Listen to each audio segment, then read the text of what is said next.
Hiya, I'm Theresa Borg and this is my journey with the Course in Miracles.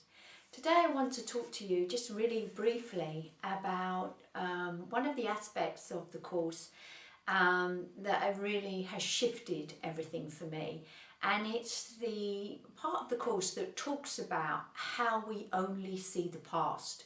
Now you really have to get your head around this because it's key in your special relationships, in what you think memory is when I do healing, how we look at everything in the world. So for example, how do you know how to use a cup? So if you think about it, I've started to ask a lot of people about this, and they will say, well, I remember how, my mum taught me or something. So every time you see a cup, if you like, you open a big file or neural net in the mind for cup, what it is, how to use it. And because the brain works by association, into that neural net or that big web or file for cup, not only will you have how to use a cup, what it's for, all of the liquids that you've ever had in it, etc., but also you'll have your emotional experiences about cups. So for example, if somebody threw a cup at you in anger, that would be added into your big file or neural net for cup.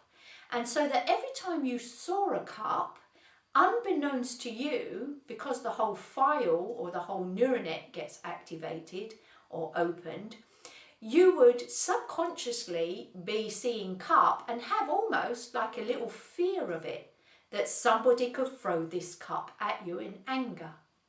If you didn't have any of those experiences, cup would just be cup. Now obviously if it's very low level problems, you wouldn't even notice it. But for example, when people have phobias and they see a dog, for example, that phobia, that file, that neural net opens up, and it's not only that you see a dog, you recognise 4 legs, a tail and a head, but you actually see the dog of the past that attacked you.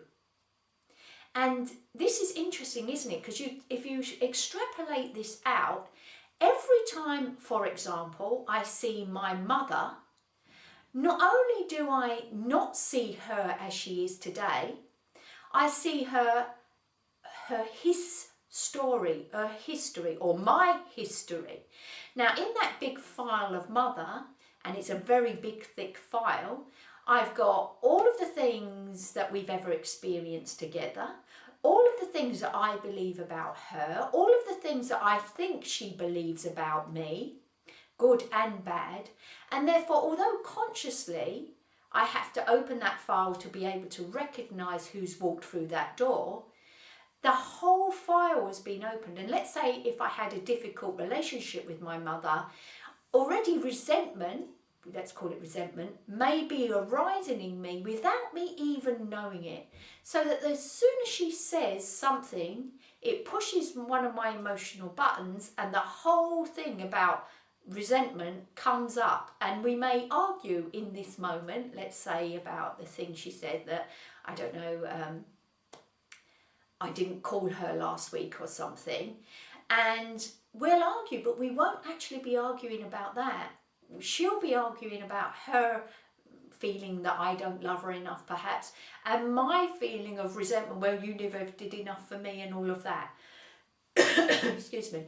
So it's really interesting, isn't it, that even though, so for example, I do a lot of personal development work and I'm learning every day from the Course in Miracles, whenever perhaps my mum sees me, not knowing that I've completely changed from yesterday, she is still going to see the old version of me. And therefore, even though I may have completely changed and completely adopted a new persona as such towards her, she may still come from that history of what she has about me. And I will have to hold really strongly to this new me, to my new way of thinking about her and feeling about her and all of that, in order to, in some ways, hold the space and be able to allow her to feel differently about me and the relationship to change. And I find that really interesting. So when it's not, or it didn't appear to me to be a very big part of the course when I read it, that you always see the past. When I actually reflected on it and what it meant, it affects everything in my life, everything, because I'm always seeing my past, history about everything. And so that keeps us, doesn't it, out of the now, where God can be found, where peace is found. The only place that God and peace is found is in the now, in the quiet, in awareness, when you let go of all of the thoughts. Meditation, if you want to call it that.